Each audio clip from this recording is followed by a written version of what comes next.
Hello and welcome. IT act में next section है हमारे पास सेक्शन नंबर 24। सेक्शन 24 बात करता है प्रोसीजर फॉर ग्रांट और रिजेक्शन ऑफ लाइसेंस। क्या प्रोसीजर होगा ग्रांट करने का और रिजेक्ट करने का लाइसेंस को। पहला पॉइंट आ गया इसमें हमारे पास अथॉरिटी टू डिसाइड। कौन सी अथॉरिटी डिसाइड करेगी।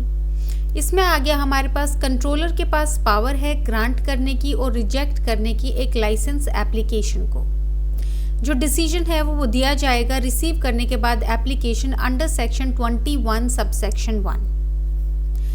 सेकेंड पॉइंट आ गया इसमें हमारे पास consideration of documents and factors. तो जो कंट्रोलर है वो एग्जामिन करेगा डॉक्यूमेंट्स जो सबमिट किए गए हैं एप्लीकेशन के साथ। दूसरे जो अदर रेलिवेंट फैक्टर्स हैं जो कंट्रोलर जो है कंसिडर करता है एप्रोप्रिएट।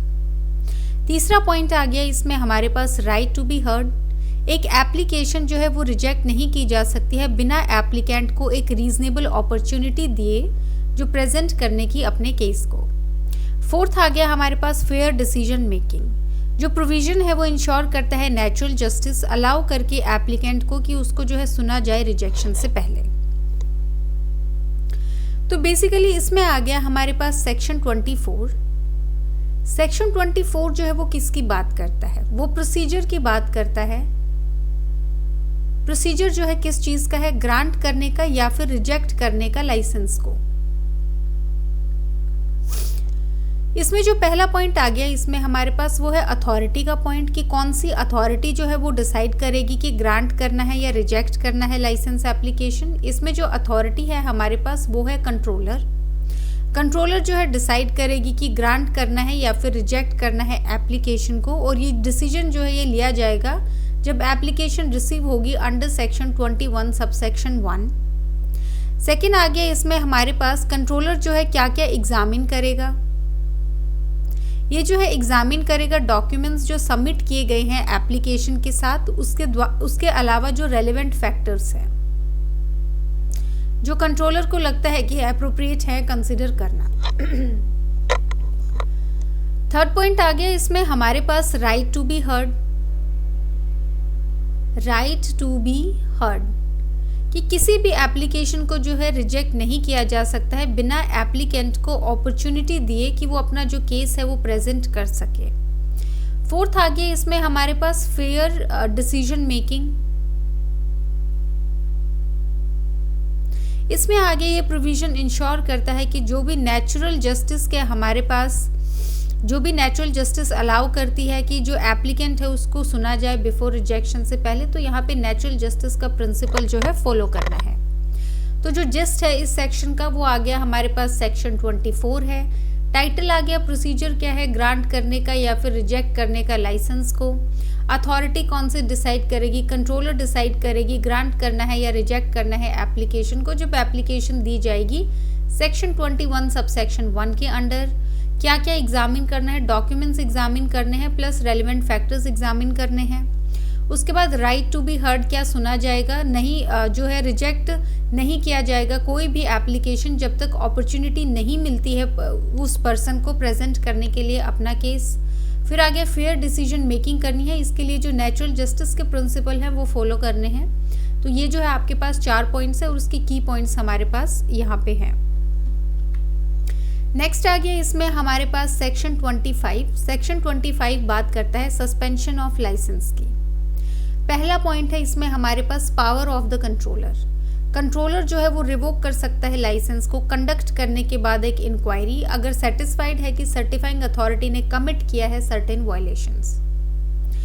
दूसरा आ गया हमारे पास ग्राउंड्स क्या होंगे रेवोकेशन के। एक लाइसेंस जो है वो रिवोक किया जा सकता है अगर सर्टिफाइंग अथॉरिटी के पास क्या है, प्रोवाइड किया है फॉल्स या इनकरेक्ट इन्फॉर्मेशन एप्लीकेशन में इशू के लिए या रिन्यूअल के लिए लाइसेंस को, फेल हो गया है कंप्लाई करने में जो लाइसेंस की टर्म्स हैं या कंडीशंस हैं, फेल हो गए हैं मेंटेन करने में प्रिस्क्राइब्ड प्रोसीजर या फिर जो स्टैंडर्ड्स हैं अंडर सेक्शन 30। फिर आ गया कॉन्ट्रावीन कर दी हैं जो प्रोविजंस हैं एक्ट के, रूल्स रेगुलेशंस या ऑर्डर्स जो उसके अंडर दिए गए हैं। फिर आ गया हमारे पास third point opportunity to be heard revocation में। कोई भी लाइसेंस जो है रिवोक नहीं किया जाएगा जब तक सर्टिफाइंग अथॉरिटी को एक रीजनेबल अपॉर्चुनिटी नहीं दी गई है कि वो कॉज जो है वो शो करे अगेंस्ट जो प्रपोज्ड रेवोकेशन है उसके अगेंस्ट। तो इसमें जो है हमारे पास किस चीज़ की बात की गई है, इसमें आ गया हमारे पास सेक्शन 25। सेक्शन 25 जो है वो बात करता है सस्पेंशन की, सस्पेंशन ऑफ लाइसेंस की। पहला आ गया इसमें हमारे पास पावर क्या है कंट्रोलर की। यहाँ पे जो कंट्रोलर है उसके पास पावर है कि वो रिवोक कर सकता है कोई भी लाइसेंस एक इंक्वायरी कंडक्ट करके, अगर वो सेटिस्फाइड है कि जो सर्टिफाइंग अथॉरिटी है उसने कोई वायलेशन कमिट किया है। सेकेंड पॉइंट आ गया हमारे पास ग्राउंड्स का। इसमें ग्राउंड्स क्या होंगे रेवोकेशन के, इसमें आ गया हमारे पास प्रोवाइड करना फॉल्स या इनकरेक्ट इन्फॉर्मेशन। फिर आ गया फेल हो गया है कंप्लाई करने से जो टर्म्स एंड कंडीशंस हैं हमारे पास। फिर आ गया फेल हो गया है मेंटेन करने से जो प्रिस्क्राइब्ड प्रोसीजर्स हैं या स्टैंडर्ड्स हैं सेक्शन 30 के अंडर। नेक्स्ट आ गया इसमें हमारे पास कॉन्ट्रवीन कर दिया है कोई प्रोविजन जो है एक्ट का या फिर रूल्स रेगुलेशंस या ऑर्डर जिसके अंडर वो दिया गया है। थर्ड पॉइंट आ गया इसमें हमारे पास अपॉर्चुनिटी दी जाएगी कि सुना जाए उस सर्टिफाइंग अथॉरिटी को जिसका जो लाइसेंस है रिवोक होना है। तो लाइसेंस रिवोक नहीं किया जाएगा जब तक एक रीजनेबल अपॉर्चुनिटी नहीं दी गई है कि यहाँ पे वो कोज शो करे अगेंस्ट जो है रेवोकेशन की रेवोकेशन जो है उसका नहीं होना चाहिए लाइसेंस का। तो इसमें आ गया हमारे पास सेक्शन 25। सेक्शन 25 बात करता है सस्पेंशन ऑफ लाइसेंस की कि लाइसेंस कब सस्पेंड हो सकता है। पहला आ गया पावर क्या है, कंट्रोलर के पास पावर है कि वो रिवोक कर सकता है लाइसेंस एक इंक्वायरी करके अगर वो सेटिस्फाई होता है कि सर्टिफाइंग अथॉरिटी ने जो है वायलेशंस किए हैं। फिर आ गया किन ग्राउंड्स पे कर सकता है, प्रोवाइडेड की जो प्रोवाइड की है फॉल्स या फिर इनकरेक्ट इन्फॉर्मेशन, फेल हो गया है कंप्लाई करने से टर्म्स और कंडीशंस, फेल हो गया है यहाँ पे जो प्रिस्क्राइब्ड प्रोसीजर या स्टैंडर्ड है उनको मेंटेन करने में जो सेक्शन 30 के अंदर दिए गए हैं, कॉन्ट्रवीन कर दिया है कोई भी प्रोविजन एक्ट का रूल्स रेगुलेशन या ऑर्डर उसके अंदर जो दिया गया है। अपॉर्चुनिटी दी जाएगी कि उसको सुना जाए रेवोकेशन को। कोई भी लाइसेंस रिवोक नहीं किया जाएगा जब तक अपॉर्चुनिटी नहीं मिली है सर्टिफाइंग अथॉरिटी को कि वो कोज शो करे कि रेवोकेशन के अगेंस्ट। तो ये जो है हमारे पास छोटा सा जिस्ट है सेक्शन 25 का। इसमें आपको याद रखना है सेक्शन नंबर, उसका टाइटल याद रखना है, उसके बाद अथॉरिटी जो है कंट्रोलर के पास है, आपको ग्राउंड्स भी याद रखने हैं, false information, incorrect information, terms and condition के अगेंस्ट, प्रोसीजर स्टैंडर्ड के अगेंस्ट। उसके बाद लास्ट आ गया अगर कॉन्ट्रवीन कर दिया है प्रोविजन एक्ट के। तो आपको कीवर्ड्स जो हैं वो याद रखने हैं। लास्ट में अगेन आपके पास अपॉर्चुनिटी टू हर्ट जो है वो देनी है आपको सर्टिफाइंग अथॉरिटी को। फिर फोर्थ पॉइंट आ गया हमारे पास सस्पेंशन पेंडिंग इंक्वायरी। अगर कंट्रोलर के पास रीजनेबल कॉज है बिलीव करने का कि जो ग्राउंड्स है रेवोकेशन के वो एग्जिस्ट करते हैं तो वो सस्पेंड कर सकता है लाइसेंस को जब एक इंक्वायरी जो है अगर वो पेंडिंग भी है तो। फिर आ गया हमारे पास time limit and hearing suspension. एक लाइसेंस को सस्पेंड नहीं किया जा सकता है 10 दिन से ज़्यादा के लिए बिना सर्टिफाइंग अथॉरिटी को दिए एक रीजनेबल अपॉर्चुनिटी अपना कॉज जो है शो करने का। फिर आ गया रेस्ट्रिक्शन ड्यूरिंग सस्पेंशन। एक सर्टिफाइंग अथॉरिटी जिसका लाइसेंस सस्पेंड कर दिया गया है वो इशू नहीं कर सकता इलेक्ट्रॉनिक सिग्नेचर सर्टिफिकेट्स ड्यूरिंग जो सस्पेंशन पीरियड। तो इसमें क्या आ गया हमारे पास, इसमें सबसे पहले है हमारे पास फोर्थ पॉइंट कि इसमें आ गया सस्पेंशन कर सकते हैं लाइसेंस का जब इंक्वायरी जो है वो पेंडिंग है। तो इसमें आ गया हमारे पास कि कंट्रोलर जो है अगर उसके पास रीजनेबल कॉज है कि ग्राउंड एग्जिस्ट करते हैं रिवोक करने के तो वो सस्पेंड कर सकता है लाइसेंस जब इंक्वायरी जो है अगर वो पेंडिंग है तब भी। फिफ्थ आ गया इसमें हमारे पास टाइम लिमिट प्लस हियरिंग। तो कोई भी लाइसेंस जो है 10 दिन से ज़्यादा जो है वो रिवोक नहीं किया जा सकता बिना सर्टिफाइंग अथॉरिटी को एक रीजनेबल अपॉर्चुनिटी दिए कि वो जो है कॉज जो है अपना शो कर सके। सिक्स्थ पॉइंट आ गया इसमें हमारे पास रेस्ट्रिक्शन ड्यूरिंग सस्पेंशन। कोई भी जो सर्टिफाइंग अथॉरिटी है जिसका लाइसेंस जो है वो सस्पेंड कर दिया गया है वो जो है इशू नहीं कर सकता है इलेक्ट्रॉनिक सिग्नेचर सर्टिफिकेट जब जो सस्पेंशन का टाइम पीरियड है उसके दौरान। तो इसका जस्ट क्या है, सबसे पहले हमें बताया गया है कि सस्पेंशन कर सकते हैं अगर कोई इंक्वायरी चल रही है वो पेंडिंग है उसके दौरान भी जो है सस्पेंशन हो सकता है अगर कंट्रोलर को लगता है रीजनेबल कॉज है उसके पास कि ग्राउंड जो है वो एग्जिस्ट करते हैं तो वो सस्पेंड कर देगा लाइसेंस को जब इंक्वायरी पेंडिंग है। फिर आ गया टाइम लिमिट और हियरिंग। 10 दिन से ज़्यादा का जो टाइम है सस्पेंड नहीं किया जा सकता अगर 10 दिन से ज़्यादा का टाइम है बिना सर्टिफाइंग अथॉरिटी को एक रीजनेबल अपॉर्चुनिटी दिए शो करने की कॉज। फिर आगे रिस्ट्रिक्शन जो है सस्पेंशन के दौरान एक सर्टिफाइंग अथॉरिटी जिसका लाइसेंस सस्पेंड कर दिया गया है वो इशू नहीं कर सकता है जो है हमारे पास इलेक्ट्रॉनिक सिग्नेचर सर्टिफिकेट अगर सस्पेंशन के पीरियड के दौरान। तो इसमें बेसिकली आपको जो याद रखना है वो याद रखना है 10 डेज़ का जो टाइम पीरियड है। उसके अलावा जो है पेंडिंग इंक्वायरी कौन कर सकता है, कंट्रोलर कर सकता है। उसके बाद जो है हमारे पास इलेक्ट्रॉनिक सिग्नेचर सर्टिफिकेट जो है वो इशू नहीं होगा जब जो सस्पेंशन के दौरान।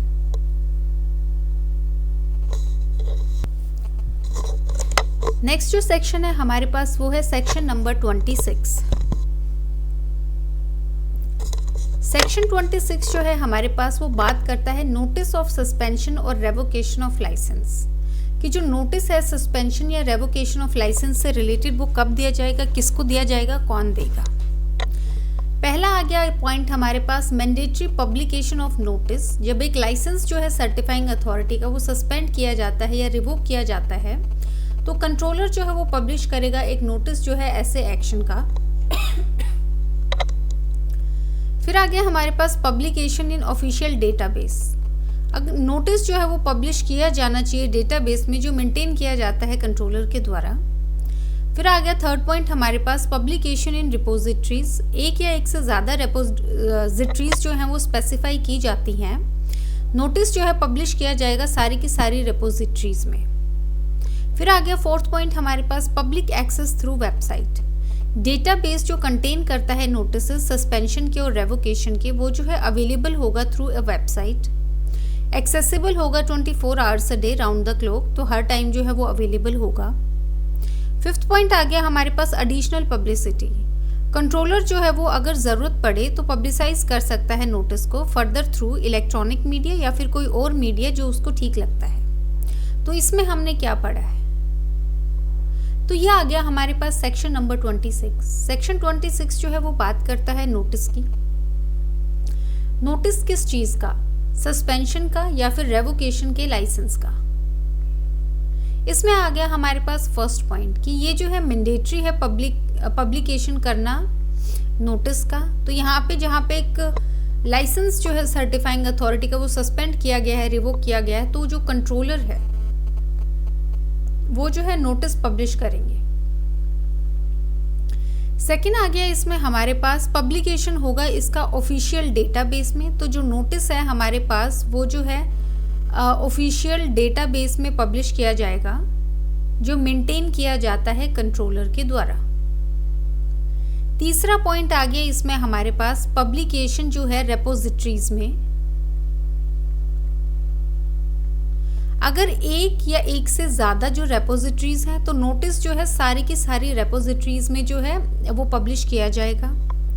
फोर्थ आ गया पब्लिक जो है वो कैसे एक्सेस, पब्लिक एक्सेस जो है हमारे पास तो पब्लिक एक्सेस किसके थ्रू होगा, तो जो नोटिस है हमारे पास वो पब्लिकली एक्सेस होगा किनके थ्रू।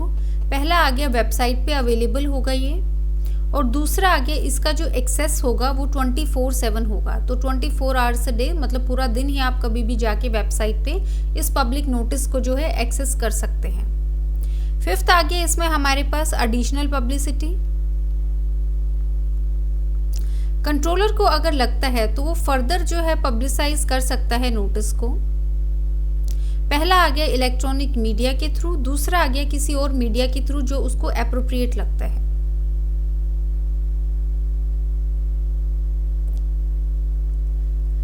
इसमें आ गया हमारे पास सेक्शन नंबर 26। सेक्शन 26 बात करता है नोटिस की। नोटिस जो है सस्पेंशन का या रेवोकेशन का लाइसेंस के।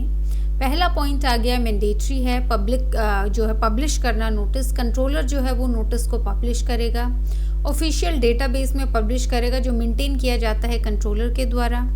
यहाँ पे पब्लिश अगर रेपोजिटरीज का केस है तो एक या एक से ज़्यादा रेपोजिटरीज हैं तो सारी की सारी रेपोजिटरीज में पब्लिश किया जाएगा नोटिस। फोर्थ पॉइंट आ गया हमारे पास पब्लिक एक्सेस जो है नोटिस का, वेबसाइट पे ये अवेलेबल होगा और इसका जो एक्सेस है वो 24 आवर्स अ डे रहेगा। एडिशनल पब्लिसिटी में आ गया फर्दर भी पब्लिसाइज कर सकते हैं नोटिस को इलेक्ट्रॉनिक मीडिया के थ्रू या किसी और मीडिया के थ्रू जो एप्रोप्रिएट लगता है कंट्रोलर को। तो यहाँ पे जो है हमने ये सेक्शन किया है। इसमें याद रखने वाली कौन सी चीज़ है, आप सेक्शन नंबर याद रखेंगे, उसका टाइटल याद रखेंगे। ये मैंडेटरी है कंट्रोलर के द्वारा पब्लिश करना, अथॉरिटी जो है वो कंट्रोलर है, ये याद रखेंगे।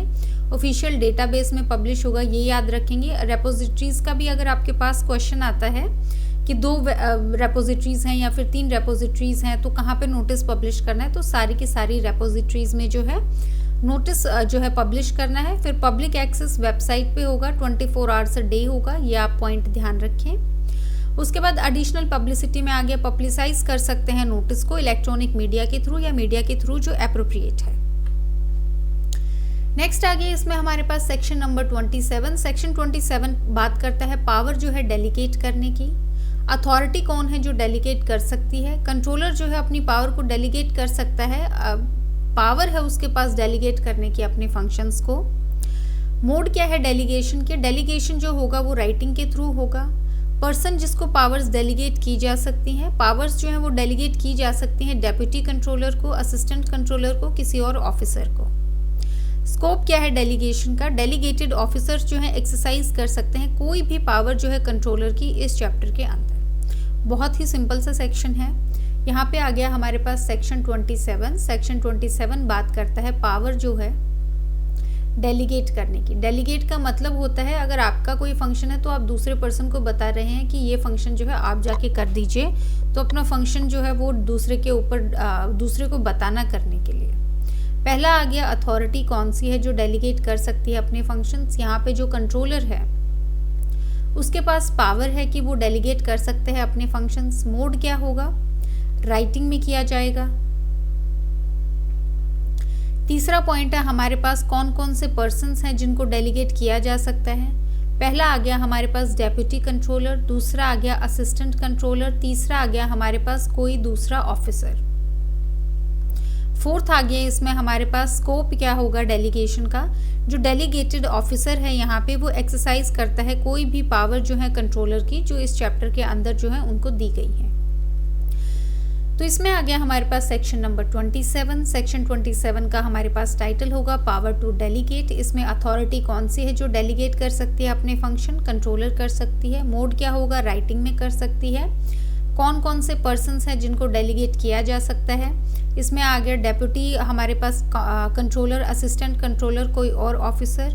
स्कोप क्या होगा डेलीगेशन का, तो यहाँ पे डेलीगेटेड ऑफिसर जो है वो पावर जो है कोई भी यूज़ कर सकते हैं जो कंट्रोलर के पास है इस चैप्टर के अंदर। तो बहुत ही सिंपल सेक्शन है, आपको 2-4 चीज़ें ध्यान रखनी है। अथॉरिटी, राइटिंग किसको कर सकता है। फिर ये वाला फोर्थ पॉइंट थोड़ा सा थियोरेटिकल पॉइंट है, एमसीक्यू में आने के चांसेस थोड़े से कम होंगे। नेक्स्ट आ गया इसमें हमारे पास सेक्शन नंबर 28। सेक्शन 28 जो है वो बात करता है पावर टू इन्वेस्टिगेट कॉन्ट्रावेंशंस। पहला आ गया हमारे पास point authority to investigate. Controller या कोई और ऑफिसर जो ऑथराइज किया गया है उसके द्वारा वो इन्वेस्टिगेट कर सकते हैं वायलेशंस। स्कोप क्या है इन्वेस्टिगेशन का, इन्वेस्टिगेशन कवर कर सकते हैं कॉन्ट्रावेंशंस जो है एक्ट के, रूल्स जो उसके द्वारा बनाए गए हैं, रेगुलेशंस जो इस एक्ट के अंदर बने हैं। तीसरा पॉइंट आ गया हमारे पास पावर्स ड्यूरिंग इन्वेस्टिगेशन। कंट्रोलर या ऑथराइज्ड ऑफिसर के पास पावर है वो सिमिलर है इनकम टैक्स अथॉरिटीज़ के, जितनी इनकम टैक्स अथॉरिटीज़ के पास पावर होती है सेम पावर होगी यहाँ पे कंट्रोलर और ऑथराइज्ड ऑफिसर के पास। सोर्सेज क्या है पावर के, पावर जो है वो डिराइव की गई है चैप्टर जो है हमारे पास 13 इनकम टैक्स एक्ट 1961 का। फिफ्थ पॉइंट आ गया इसमें हमारे पास लिमिटेशन। ये जो पावर्स हैं ये एक्सरसाइज की जा सकती हैं सब्जेक्ट टू जो लिमिटेशन प्रिस्क्राइब किए गए हैं इनकम टैक्स एक्ट 1961 के अंडर। तो इसमें आ गया हमारे पास सेक्शन 28। सेक्शन 28 बात करता है पावर की, किस चीज़ की पावर, इन्वेस्टिगेट करने की कॉन्ट्रावेंशंस को। फर्स्ट पॉइंट आ गया इसमें हमारे पास कौन सी अथॉरिटी है जो इन्वेस्टिगेट कर सकती है वायलेशंस को। इसमें आ गया हमारे पास कंट्रोलर या कोई और ऑफिसर जो ऑथराइज किया गया है कंट्रोलर के द्वारा। सेकेंड पॉइंट आ गया इसमें हमारे पास स्कोप क्या है इन्वेस्टिगेशन का। इन्वेस्टिगेशन कवर करता है कॉन्ट्रावेंशन एक्ट का, कोई भी रूल जो बनाया गया है इस एक्ट के अंदर। कोई भी रेगुलेशन जो बनाया गया है इस एक्ट के अंदर। तीसरा आ गया इसमें हमारे पास पावर क्या है ड्यूरिंग इन्वेस्टिगेशन। कंट्रोलर या ऑथराइज्ड अथॉरिटी के पास जो है सिमिलर पावर होगी जो कि इनकम टैक्स अथॉरिटीज के पास होती है, इनकम टैक्स अथॉरिटीज के पास। फोर्थ आ गया इसमें हमारे पास सोर्स क्या होगा इस पावर का। ये डिराइव की गई है हमारे पास चैप्टर नंबर जो है हमारे पास 13 of income tax act, income tax act 1961। Fifth point आ गया लिमिटेशंस क्या हैं। ये जो पावर्स हैं ये सब्जेक्ट टू होंगी उन लिमिटेशंस को लेके जो प्रिस्क्राइब की गई हैं इनकम टैक्स एक्ट 1961 में। इसमें आ गया हमारे पास सेक्शन नंबर 28। सेक्शन 28 जो है वो बात करता है पावर जो है इन्वेस्टिगेट करने की कॉन्ट्रावेंशंस को। पहला आ गया कौन सी अथॉरिटी है, कंट्रोलर या कोई और ऑफिसर जो ऑथराइज किया गया है कंट्रोलर के द्वारा। फिर आ गया स्कोप क्या है, कोई भी कॉन्ट्रावेंशन किसका, एक्ट का, रूल्स का, रेगुलेशंस का। तीसरा आ गया पावर क्या होगी, सिमिलर पावर होगी जो इनकम टैक्स अथॉरिटीज़ के पास होंगी। सोर्स क्या है इस पावर का, चैप्टर आ गया इसमें हमारे पास 13 जो है इनकम टैक्स एक्ट 1961 का। फिर आ गया लिमिटेशन क्या है, पावर जो है सब्जेक्ट टू होंगी आईटी एक्ट जो है हमारे पास 1961। अगर इसमें कोई लिमिटेशन दी गई है तो यहाँ पे भी अप्लाई होगी, जो वहाँ पे पावर्स दी गई हैं वो पावर्स जो है यहाँ भी यूज़ की जाएंगी, सिमिलर होंगी इनकम टैक्स अथॉरिटीज़ के। तो यहाँ पे इनकम टैक्स जो एक्ट है और अथॉरिटीज़ है उनका थोड़ा सा रोल ज़्यादा है इन्वेस्टिगेट करने में, तो आप जो है ये वाला पॉइंट ध्यान रखेंगे। इसके अलावा जो है अथॉरिटी कौन है, कंट्रोलर है और ऑफिसर है उसके द्वारा ऑथराइज किया हुआ, ये वाला पॉइंट भी जो है आप ध्यान रखेंगे। नेक्स्ट आ गया इसमें हमारे पास section number 29 access to computers and data. Authority जिसका एक्सेस है सिस्टम को, कंट्रोलर या कोई और ऑथराइज्ड ऑफिसर एक्सेस कर सकता है कंप्यूटर सिस्टम को या फिर रिलेटेड मटेरियल को। कंडीशन क्या है एक्सेस की, एक्सेस जो है परमिट किया जाता है जहाँ पे रीजनेबल कॉज है सस्पेक्ट करने का कि कॉन्ट्रावेंशन हुआ है प्रोविजन का इस चैप्टर के अंदर। पावर जो है बिना प्रेजुडिस किए जो है सेक्शन 69 सबसेक्शन 1 को। फिर आगे स्कोप क्या है एक्सेस का, एक्सेस इंक्लूड करता है कंप्यूटर सिस्टम, एपरेटस, डेटा, कोई दूसरा मटेरियल जो कनेक्टेड है सिस्टम से। पर्पस जो है वो सर्च करना या ऑब्टेन करना इंफॉर्मेशन या डेटा जो है सिस्टम से। फोर्थ पॉइंट आ गया पावर जो है सीक करने की असिस्टेंस। कंट्रोलर या फिर आ गया ऑथराइज्ड पर्सन वो इशू कर सकते हैं एक ऑर्डर डायरेक्ट करके पर्सन जो इंचार्ज है या कनेक्टेड है ऑपरेशन जो है हमारे पास कंप्यूटर सिस्टम का या डेटा का। ये जो पर्सन है ये प्रोवाइड करेंगे रीजनेबल टेक्निकल और जो दूसरे जो असिस्टेंस रिक्वायर्ड है। तो इसमें आ गया हमारे पास सेक्शन नंबर 29। सेक्शन 29 जो है वो बात करता है एक्सेस की, किस चीज़ का एक्सेस, कंप्यूटर पे एक्सेस प्लस जो है डेटा है उस पे किसका एक्सेस है। पहला आ गया अथॉरिटी कौन सी है जो एक्सेस कर सकती है सिस्टम को। इसमें आ गया हमारे पास कंट्रोलर प्लस कोई भी अदर ऑथराइज्ड पर्सन।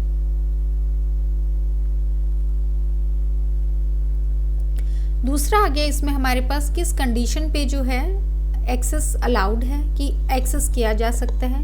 वो परमिट किया जाता है जब यहाँ पे रीजनेबल कॉज है सस्पेक्ट का, रीजनेबल कॉज है सस्पेक्ट करने का कि कोई कॉन्ट्रावेंशन हुआ है किसी प्रोविजन का एक्ट के अंदर। इसमें आ गया जो पावर है वो विदाउट प्रेजुडिस होनी चाहिए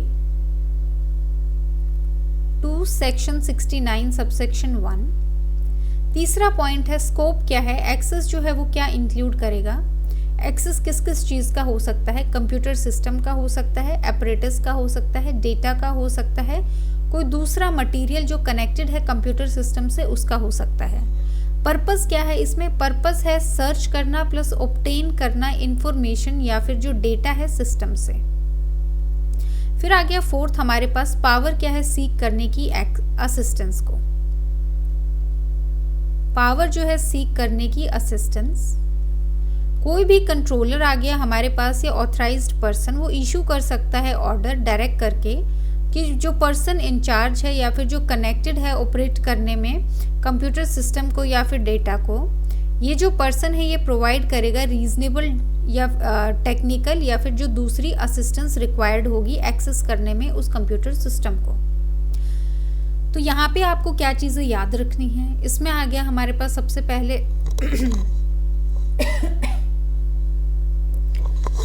आ गया इसमें हमारे पास section number, that is section 29। ये बात करता है एक्सेस कंप्यूटर को या फिर डेटा को लेके।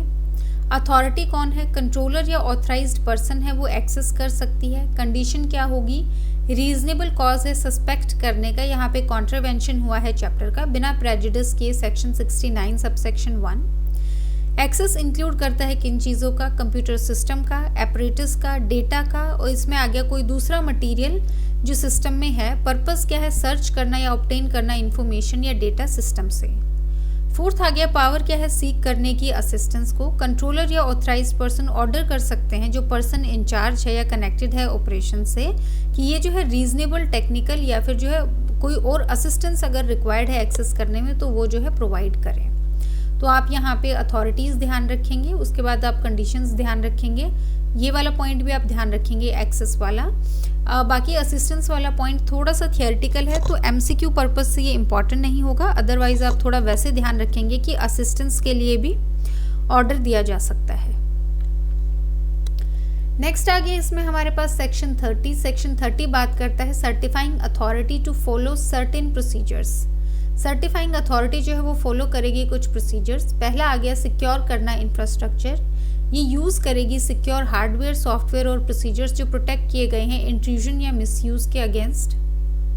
फिर आ गया रिलायबल सर्विसेज, ये प्रोवाइड करेगी रीजनेबल लेवल ऑफ रिलायबिलिटी जो सूट करता है इंटेंडेड फंक्शन जो है इसकी सर्विस का।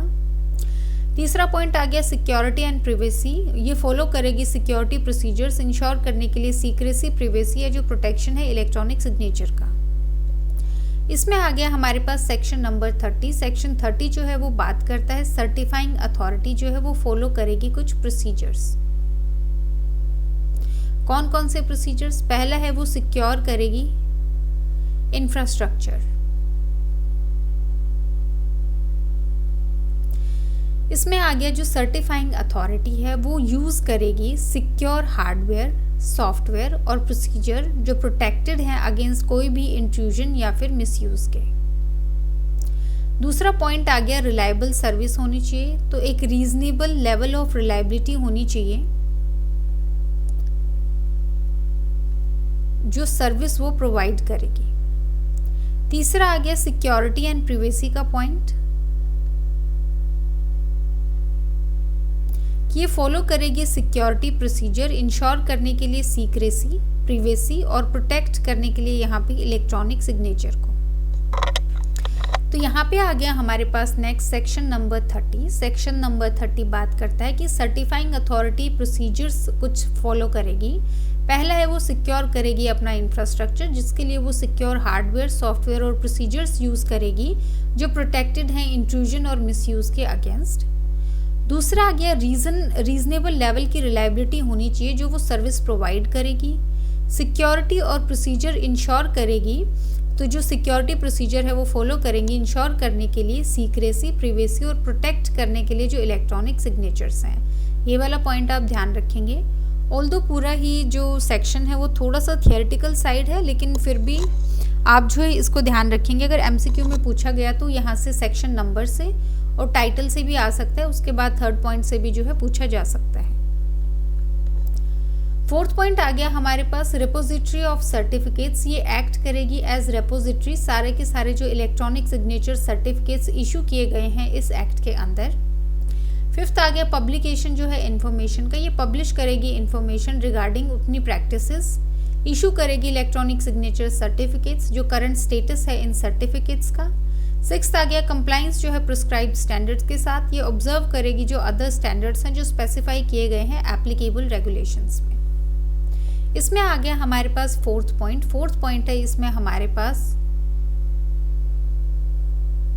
रेपोजिटरी जो है सर्टिफिकेट्स की, कि यहाँ पे जो सर्टिफाइंग अथॉरिटी है वो एक्ट करेगी कि वो जो है रेपोजिटरी है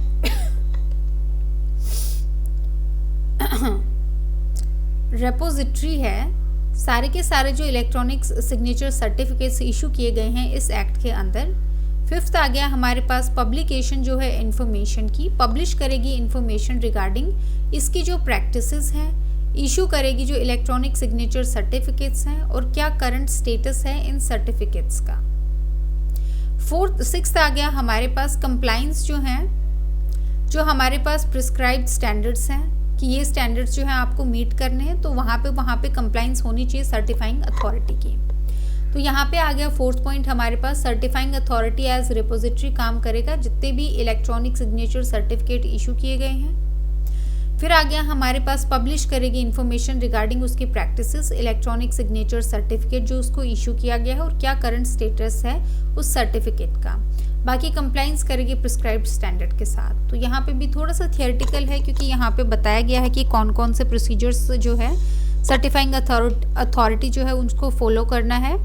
तो बेसिकली पॉइंट्स आप याद रख सकते हैं, एमसीक्यू में डीपली कुछ नहीं पूछा जा सकता यहाँ से।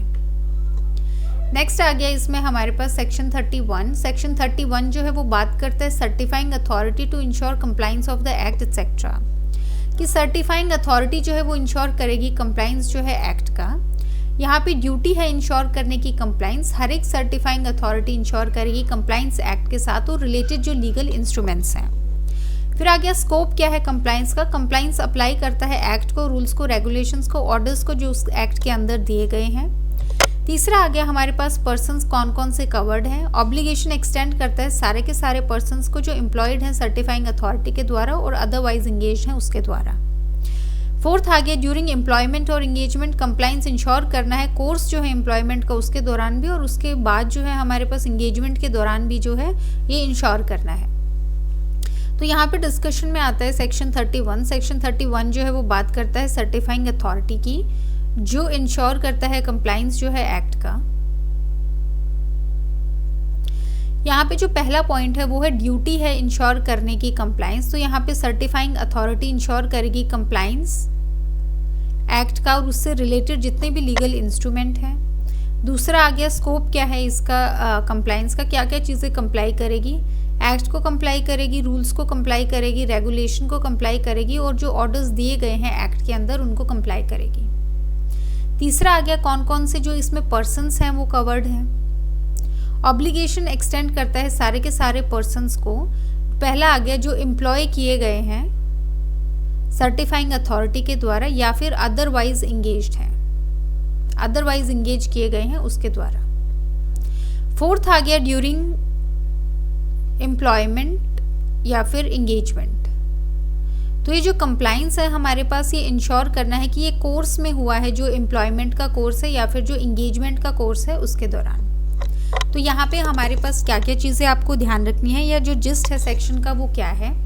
यहाँ पे सेक्शन 31 की बात होती है जहाँ पे बताया गया है कि सर्टिफाइंग अथॉरिटी कंप्लाइंस करेगी एक्ट का। बेसिकली इस टाइटल में ही आपको सब कुछ पता लग जाएगा। इसके अलावा जो भी पॉइंट्स हैं वो थोड़े से थियोरेटिकल हैं। पहला पॉइंट है ड्यूटी है सर्टिफाइंग अथॉरिटी की, वो कंप्लाई विद करेगी जो एक्ट है। स्कोप क्या है, एक्ट को कंप्लाई करेगी, रूल्स को, रेगुलेशंस को जो उसके अंडर ऑर्डर्स दिए गए हैं। फिर आ गया पर्सन्स जो कवर्ड हैं, इसमें आ गया सारे के सारे पर्सन्स को कवर करेगी जो एम्प्लॉय किए गए हैं सर्टिफाइंग अथॉरिटी के द्वारा या अदरवाइज इंगेज किए गए हैं। ये जो हमारा कंप्लाइंस होगा ये ड्यूरिंग जो कोर्स है हमारे पास एम्प्लॉयमेंट का या इंगेजमेंट का उसके दौरान जो है ये कंप्लाइंस ज़रूरी है। तो आज के लेक्चर में जो है हम सेक्शन 31 तक ही कवर करेंगे। इसके अलावा अगर किसी को भी पीडीएफ चाहिए किसी भी सब्जेक्ट की जो चैनल पे कवर्ड है इंक्लूडिंग मेंस प्लस यहाँ पे जो प्री के लिए हम पढ़ रहे हैं, तो उसके लिए जो है आपका कमेंट सेक्शन में जो पिन्ड कमेंट है वहाँ पे एक व्हाट्सएप नंबर दिया गया है, आप उस पे जाके जो है व्हाट्सएप कर सकते हैं और कोई भी आपकी क्वेरी है पीडीएफ से रिलेटेड तो वहाँ पे जो है सॉल्व की जाएगी। इसके अलावा जो है आज के लेक्चर में हम इतना ही करेंगे। So thank you.